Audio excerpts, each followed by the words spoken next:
జ్యోతిషాస్త్రరీత్యా ద్వాదశ రాశుల్లో 6వ రాశి అయినటువంటి కన్యా రాశి మిత్రులారా, మీరు ఉత్తరా నక్షత్రం 2, 3, 4 పాదములు, హస్తా నక్షత్రం 1, 2, 3, 4 పాదములు, చిత్తా నక్షత్రం 1, 2 పాదాలకు జన్మించిన మీరు కన్యా రాశి వారిగా పరిగణించబడుతున్నారు. ఈ 2025 సెప్టెంబర్ నెల మీకు శుభాశుభ ఫలితాలు ఎలా ఉన్నాయంటే, గ్రహ ప్రభావం ఎలా ఉందంటే, సూర్యుడు సెప్టెంబర్ 17 మీనరాశిలోకి ప్రవేశిస్తున్నారు. వ్యక్తిగత శక్తి, గౌరవం, విజయాలు పెరిగే అవకాశాలు ఉన్నాయి.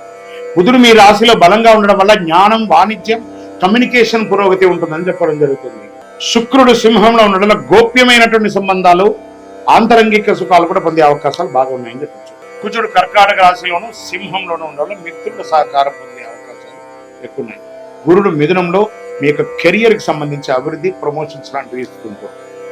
శని వక్రీకరించి కుంభంలో ఉండడం వల్ల ఉద్యోగ ఒత్తిడి, వ్యాపారంలో కొంచెం ఒడిదొడుకులు కనబడుతుంది చెప్పచ్చు. రాహుకేతువు కన్యా మీనంలో ఉండడం వల్ల వివాహ సంబంధాలు, భాగస్వామ్య ఒప్పందాలు, పరీక్షలు ఎదుర్కొంటారు. కొంచెం జాగ్రత్తగా ఉండాల్సింది. మరి వృత్తిలో ఉన్న వారికి, వ్యాపారంలో, ఉద్యోగంలో ఉన్న వారికి ఎలా ఉంటుంది అంటే, ప్రభుత్వ ఉద్యోగాలకి పై అధికారుల నుండి సంపూర్ణ మద్దతు దొరుకుతుందని కూడా చెప్పచ్చు. స్త్రీ పురుషులు ఎవరికి కూడా ఐటీ, నాన్ ఐటీ సాఫ్ట్వేర్ ఉన్న వాళ్ళకి అందరికి కూడాను పదోన్నతి అవకాశాలు, కొత్త ప్రాజెక్టులు వచ్చే అవకాశాలు, మీరు ఉన్న ఉద్యోగం నుండి ఇంకో ఉద్యోగానికి మారడము, లేదా ఉన్న ఉద్యోగంలోనే పై స్థాయికి వెళ్ళడం అనే అవకాశాలు కాస్త గట్టిగా కనబడుతున్నాయి.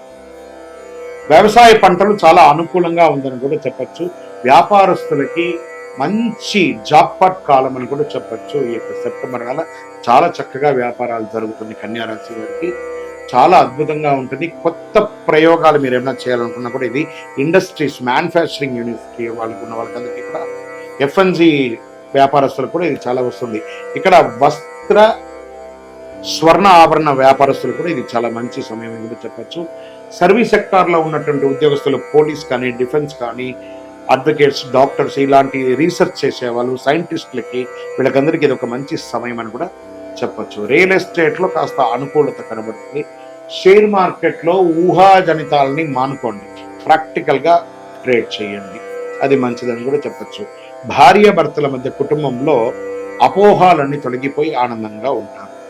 సంతానం, మీకు సంతానం లేని వారికి ఇది ఒక మంచి సమయం కూడా చెప్పచ్చు. లేదా మీకు ఉన్న సంతానం వారి విద్య గురించి ఆలోచిస్తే మంచి అవకాశాలు కూడా కనబడుతున్నాయి. అన్నదమ్ముల మధ్య, అక్కచెల్లెల మధ్య సఖ్యత పెరుగుతుంది. తల్లిదండ్రుల యొక్క ఆరోగ్యం పట్ల శ్రద్ధ వహించండి. స్త్రీలకు సమాజంలో గౌరవం పెరుగుతుంది.